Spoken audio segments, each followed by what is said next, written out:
Halo rekan-rekan semua, kembali lagi bersama saya Arif. Nah, di sesi kali ini kita akan membahas browser dan web basic. Kita udah tahu sebenarnya browser itu apa. Nah, saya paparkan ulang lagi ya. Nah, browser adalah suatu perangkat, lunak, atau software yang digunakan untuk mencari informasi atau pengaksesan situs-situs yang ada di internet. Nah, dengan browser ini sebenarnya mediator. Jadi kalau kita bisa berselancar atau mendapatkan dunia menggunakan browser.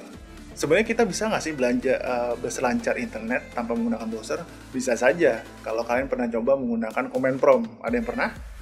Nah, di situ kalau digunakan command prompt, kita tidak bisa melihat konten, sebenarnya teks saja. Nah, ada beberapa web browser yang tersedia di internet dan kita bisa download secara free. Nah, ada namanya browser bawaan.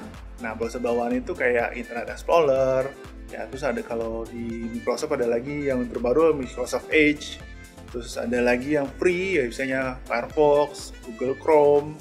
Nah, Opera itu bawaan untuk misalnya yang free juga, sorry. Nah, kalau yang Safari bawaan dari Mac ya. Kalau kalian menggunakan web pasti dia ada Safari-nya. Nah, sebenarnya manfaat browser itu untuk apa? Yang pertama adalah kita dapat mencari informasi di search engine. Nah, kalau kita perhatikan sebenarnya ada beberapa tempat. Kalau kayak di Google Chrome, nah kalian ada di pojok kanan atas itu ada search engine-nya. Kita bisa langsung searching tanpa harus mengakses ke Google ya. Terus yang kedua adalah kita bisa membuka email. Terus kita bisa juga menggunakan berselancar sosial media. Kita bisa melakukan namanya streaming video. Terusnya bisa menggunakan game online dan lain sebagainya. Nah, itu adalah manfaat dari browser.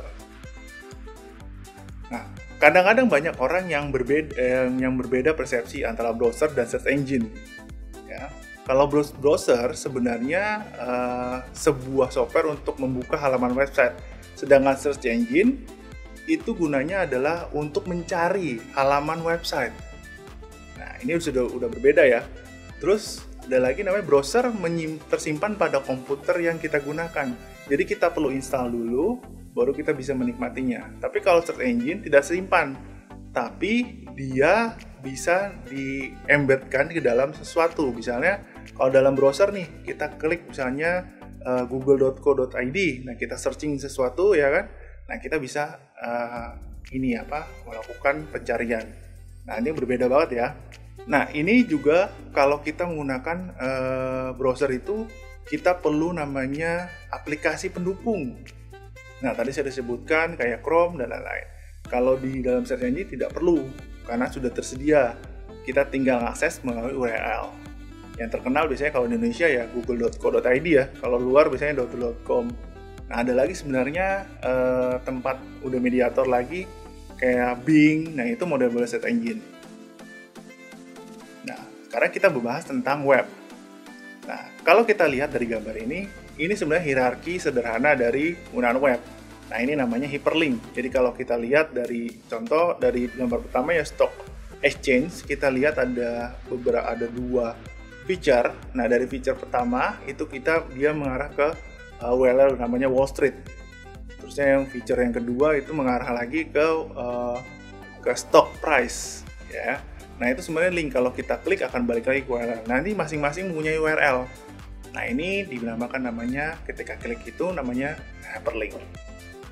Nah, setiap URL ini mempunyai tautan. Jadi sebenarnya bentuknya hierarki. Ya, jadi misalnya kalau kita mau menuju ke satu, ya, misalnya kita web saja di nomor 1. Nah, kita ingin menuju kedua, nanti perlu nama hyperlink untuk keduanya. Ya, nah itu bisa dilakukan menggunakan hyperlink. Nah, kalau di Word tuh contohnya kayak kita mau underline, tapi underline perlu masukin suatu alamat baru seperti itu. Dalam penggunaan web, kita mengenal juga namanya hypermedia. Nah, halaman media ini adalah halaman web yang dapat merujuk pada beberapa bentuk informasi. Nah, informasinya berupa apa? Kalau kita bahas ada namanya image, ada audio, ada video, atau stream. Nah, stream ini kayak misalnya YouTube, terusnya ada lagi apa? Contohnya kayak Netflix, nah itu bentuk-bentuk streaming. Atau video CCTV yang online, ya itu bentuknya stream. Jadi real time, kita bisa memantau CCTV yang secara live untuk memantau kegiatan di jalanan atau tempat-tempat tertentu. Nah, ini biasanya digunakan oleh beberapa perusahaan yang memberikan akses free ya. Gitu. Nah, dalam penggunaan web dan browser, kita juga mengenal namanya plugin. Jadi, kalau di dalam penggunaannya, plugin ini gunanya untuk apa? Nah, ini Anda menambahkan suatu fitur tambahan.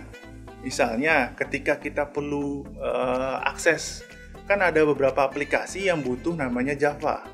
Nah, di dalam browser atau penggunaan webnya, kita bisa menginstal add-on-nya berupa Java for Windows atau JRE untuk menampilkan file-file atau program yang perlu berhubungan file Java.